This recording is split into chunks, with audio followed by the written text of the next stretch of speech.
Have you ever felt, just really nervous before a job interview? Like unsure what to say or maybe even how to answer questions properly, especially in English? Yeah, I think we've all been there, right? What if we told you there's actually a pretty simple way to sound super confident and professional, even if English isn't exactly your first language? Hey everyone, welcome back to the Learn English podcast, brought to you by Agani Academy. I'm Amanda. And I'm Eric. Thanks so much for joining us today.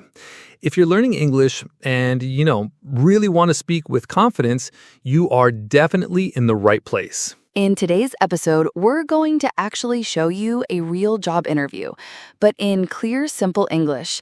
You'll hear the questions and then learn exactly how to answer them.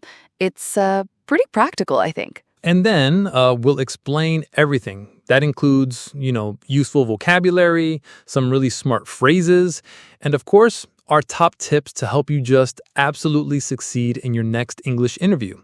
So let's listen to the job interview. Good morning. I'm Mr. Thompson. Thank you so much for, coming in today. Maria? Good morning, Mr. Thompson. Thank you for having me. I appreciate it. Please, have a seat. Make yourself comfortable. So, to start, can you just tell me a little bit, about yourself, like your background, what brings you here? Yeah, sure. My name is Maria Gonzalez. I'm from Mexico, and I recently finished my degree in business administration. I really enjoy working with people, and I guess solving problems. That's something I'm really passionate about. That's really great to hear, Maria. So, if you don't mind me asking, why do you want to work specifically with our company? What brings you to us? Well, I've actually heard so many good things about your company, I've done my research and it just seems like such a positive environment. And I really think this would be a good place for me to, not just work, but also to learn and to grow professionally. I especially, I really like your focus on teamwork. That's huge for me. And of course, the emphasis on customer service, which I really value. Okay. So, moving on a little bit, Maria, what would you say are your main strengths? Like, what do you bring to the table, essentially? Well, I'd say first off, I'm really organized. I love keeping things in order, and I'm also very friendly, I think. People usually say that about me. Oh, and, I think I actually work pretty well under pressure, too. I don't really get flustered easily. Excellent, Maria. That's really good to hear. So, speaking of working with people, do you happen to have any experience working in, customer service roles specifically? Oh, yeah, actually, I do. I worked part-time at a clothing store for 3 years. It was a really good experience. I spent a lot of time, helping customers find what they needed, answering their questions, and I also worked at the cashier desk quite a bit. That sounds really good, Maria. It sounds like you've got some solid background. So, just a quick one. Do you prefer working by yourself, sort of alone, or do you prefer working in a team environment? I definitely enjoy working in a team. I think we can just do so much more, when everyone helps each other out. It's when we put our ideas together, we often come up with better solutions. So yeah, I really like that collaborative feeling. Nice. And so Maria, do you have any questions for me at all? Anything you'd like to ask about the role or the company? Oh, yes, Mr. Thompson, I do actually. I was just wondering, what kind of training, do new employees typically receive here? Is there a specific program or how does that work? That's a really good question, Maria. A very good one. So, yes, we definitely do. We actually provide 1 month of training, right when you start. It's pretty comprehensive, gets you up to speed on everything. And then beyond that, we also offer like regular workshops, like every other month, to keep everyone updated and to help with ongoing development. So yeah, it's pretty robust, I'd say. Oh, that sounds great. Well, Maria, thank you so much, for your time today. It was really great speaking with you. We really appreciate you coming in. As for next steps, we're actually still interviewing a few more candidates this week. So we'll be in touch fairly soon, probably within a week or so, to let you know about the next steps in the process. But yeah, thank you again. Have a really great day. Oh, thank you so much, Mr. Thompson. I really appreciate you taking the time to speak with me, too. And, yeah, I'm really looking forward to hearing from you. Have a great day as well. So, let's begin with the very first question, shall we? The one that almost always comes up. Oh, I know exactly which one you mean. It's like the classic opening, isn't it? Tell me a little about yourself. That's the one. Tell me a little about yourself. It sounds so simple, right?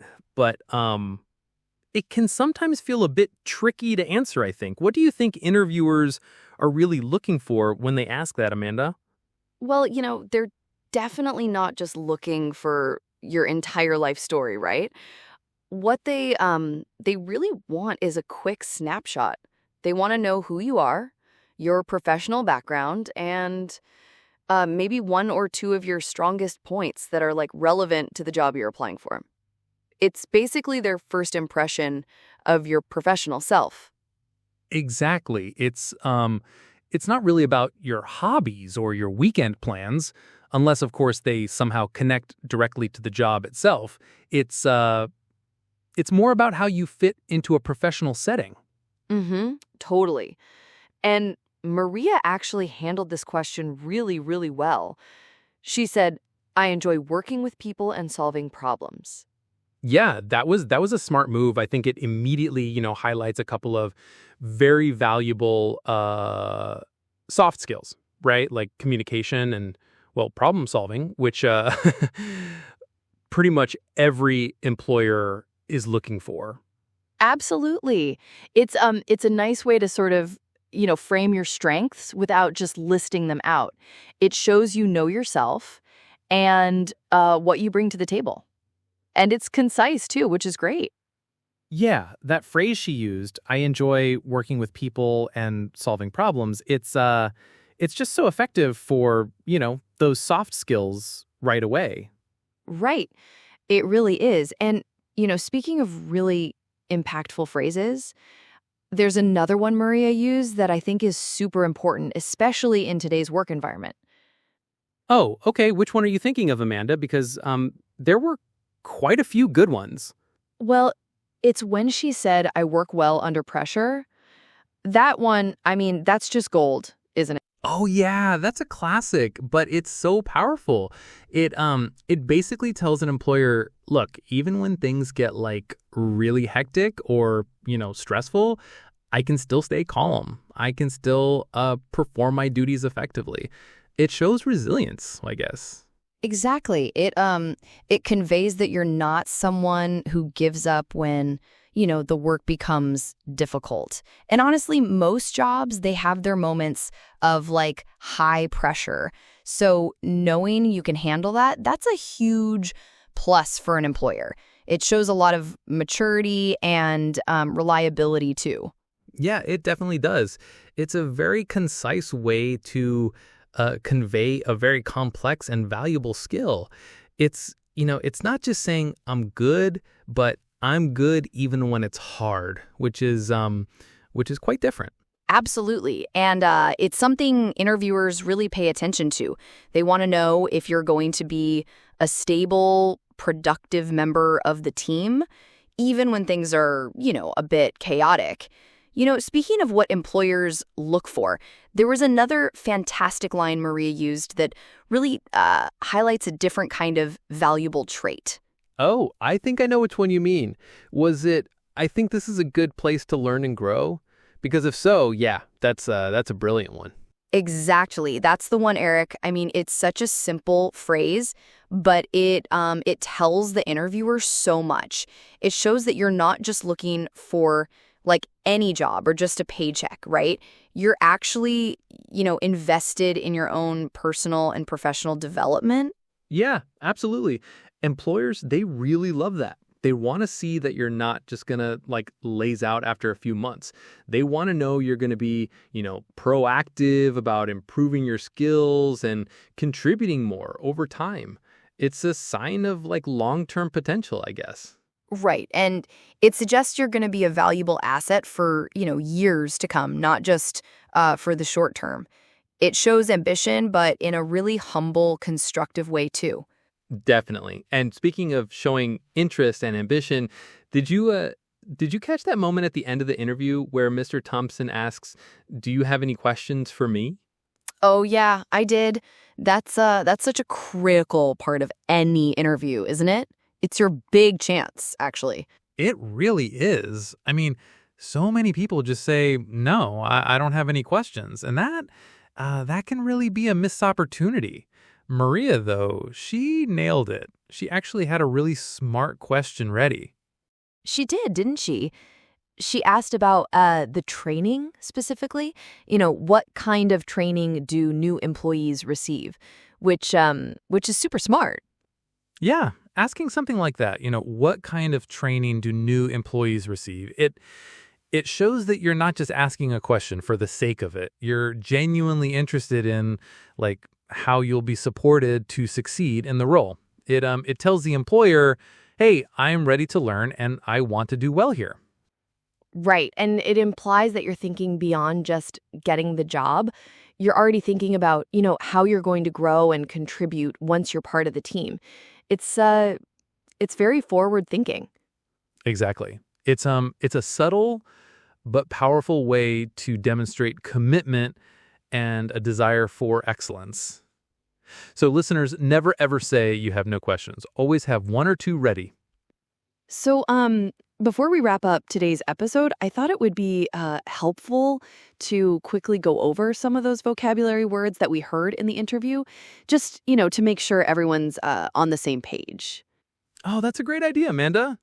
Always good to reinforce those new words. What should we start with? Well, Maria mentioned she had a degree, right? So a degree is basically the certificate or qualification you get from a university or college after you successfully complete your studies, like a bachelor's degree or a master's degree. Ah, yes, of course. So it's what shows you've really studied something deeply at a higher education level.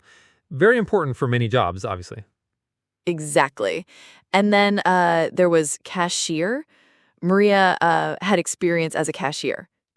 Right. A cashier is the person in a store or a supermarket or even a restaurant who handles the money, processes payments from customers. They scan your items and take your cash or credit card. Yeah, they're the ones at the checkout counter, basically. And then how about teamwork? That's a really important one in job interviews. Oh, teamwork. That's when a group of people work together towards a common goal. It's all about collaboration, supporting each other, and achieving something as a unit rather than just individually. Employers, they love to hear that you're good at teamwork. They really do. It shows you can collaborate and be a part of something bigger. And finally, Maria mentioned workshops. What are those, Eric? Workshops are, they're usually short, intensive training sessions or practical lessons where you learn a specific skill or topic. They're often very hands-on, you might attend a workshop on public speaking or a software workshop. Got it. So not like a full course, but more focused, practical sessions. Excellent. I think those are some really useful words for anyone preparing for an interview. Okay, so, just to really sum things up for our listeners regarding interviews, remember a few key things. Always try to speak clearly. It makes such a difference. And speaking of powerful answers, practice, practice, practice. That's just so important, isn't it? Oh, definitely. You can even practice with a friend, like have them ask you questions. Or a great way is to just record yourself on your phone. Then you can like play it back and hear how you sound and, see where you can improve. It really helps. Yeah, it's like a mini personal coaching session. You can catch all those little things you might not notice otherwise. Well, you know what, Eric? That's it for today's episode. I really hope all our listeners picked up some useful phrases and, just some good tips for their next job interview. Yeah, I certainly hope so too, Amanda. And if you enjoyed today's podcast, if you found it helpful at all, please don't forget to subscribe, leave a comment for us, and, share this with a friend who's also learning English. Every little bit helps, right? Absolutely. And remember, everyone, every single episode brings you just one step closer to, really confident English. That's what we're here for. Exactly. So thanks for tuning in, everyone. We really appreciate you listening. See you next time. Bye, everyone.